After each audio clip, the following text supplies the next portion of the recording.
শেখ আরেক ভাই প্রশ্ন করেছেন যে কেউ যদি সাই কম করে ফেলে সাফা মারওয়াতে, হোটেলে এসে মনে হোটেলে এসে মনে মনে হিসাব করছে যে আমি তো কম করে ফেলেছি, চুলও কাটা হয়ে গেছে, এখন সে কি করবে? যদি কেউ হোটেলে এসে মনে করে যে আমার সাই 6 চক্কর হয়েছে, 7 চক্কর হয়নি, তো চুলও কেটে ফেলেছে, তাহলে কি করবে?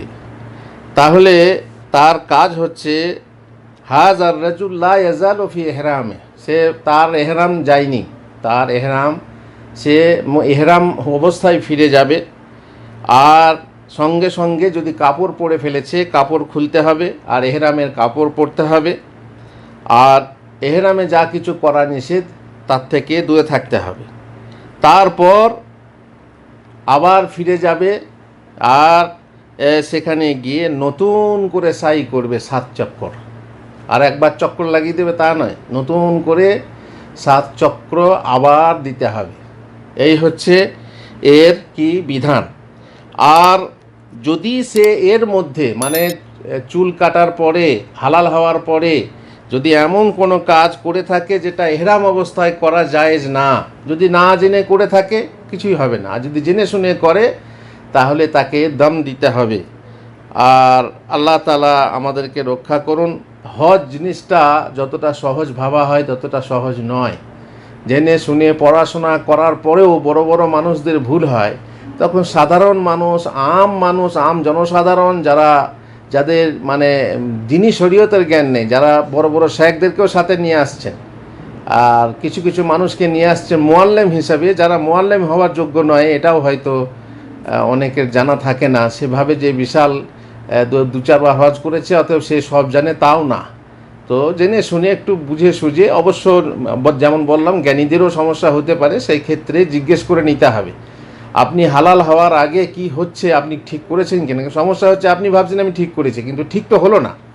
সাফা মারোয়ার সাই আপনি আগে হিসাব করে নেবেন যে সাফা থেকে যদি শুরু হয় তো শেষ হবে আপনার কোথায়, মারোয়াতে। এটা আপনার প্রাথমিকভাবে ধারণা হতে হবে যে আপনি সাফা থেকে শুরু করছেন, শেষটা কোথায় হবে, মারোয়াতে শেষ হবে। যদি দেখেন যে আপনার সাফা থেকে আপনি শেষ করছেন, মানে সাফা আপনার শেষ হয়ে যাচ্ছে, তাহলে জানতে হবে যে গড়বড় কিছু আছে। এটাও একটা কথা। আবার অনেকে মনে করে তাওয়াফ যেমন 7 চক্কর হয়, কাবাকে ঘিরে 7 চক্কর তাওয়াফ যেমন যেখান থেকে শুরু করলেন সেখানে গিয়ে 1 চক্কর হয়, তো সাইতেও সেই রকম। তাহলে আপনার 14 বার হয়ে যাবে, ডবল হয়ে যাবে। কারণ সাইতে একবার যাবেন, একবার হয়ে গেল, 1 চক্কর হয়ে গেল। আবার মারওয়া থেকে সাফাতে আসবেন, সেটা 1 চক্কর হয়ে গেল। এইগুলো ভালো করে জেনে, ট্রেনিং দেওয়া হয়, কিন্তু জানি না ট্রেনিং নেওয়ার পরে অনেক মানুষ সাধারণত মানে যেটাকে বলে ইস্তিয়াব করতে পারে না, মানে মনের ভিতরে সেটাকে বাস্তবায়ন করতে পারে না, বা সঠিক ধারণাটা, পরিপূর্ণ ধারণাটা আনতে পারে না, ফলে এসে ভুল করে। আমি একটা ঘটনা শোনাই এর হজের সময়, সেজন্য বলছি, যদি হাজি ভাইরা শুনেন ভালো করে শুনবেন। আসামের এক হাজি বাঙালিদের সাথে হজ করছিলেন। তারপরে হজের আগে সময় পেয়ে তারা সবাই মিলে, মানে ভিড় নেই বলে এখানে সেখানে, অনেকে তো জিদ্দা দেখতে যায়, অনেকে তায়েফ দেখতে যায়, তো চলো আমরা আরাফা দেখে আসি, তখন ভিড়ের সময় বুঝতে পারবো না। তো গাড়ি ভাড়া করলে গাড়ি ভাড়া পাওয়া যায়, সাফা মারওয়া কি বলে আপনার মিনা দেখে এসেছে, আরাফাত দেখে এসেছে। আসার পরে যে যখন হাজিরা সব গেছে, মিনাতে গেছে, আর একে কিন্তু খুঁজে পাওয়া যায় না। তারপরে আরাফার পরে যখন কোরবানির দিনে সবাই মক্কাতে এসে তওয়াফ করতে এসেছে, তখন হোটেলে কিছু নেওয়া দেওয়া বা গোসল করতে এসেছে, তখন দেখছে সেই লোক হোটেলে আরাম করছে। বলছে আরে তুমি এখানে বসে আর কি ব্যাপার, তোমাকে আরাফাত যেতে হতো না, মিনা আরাফাত যেতে হতো যে। তো বলছে সেদিনে তো গিয়েছিলাম আরাফাত, আবার একবার গেলেই তো হবে। বুঝতে পারছেন ব্যাপারটা? আরাফাত গেলেই হজ হবে তা না, আরাফাত যেদিনে যেতে হয় সেদিনে যেতে হবে। 9 তারিখের জিলহজ মাসের 9 তারিখে আরাফাত যেতে হবে, তবেই হজটা হবে। তো এইভাবে সাদাসিধেভাবে মানুষ সাদাসিধে হয়, একেবারে বুড়ো থুটথুড়ে হয়।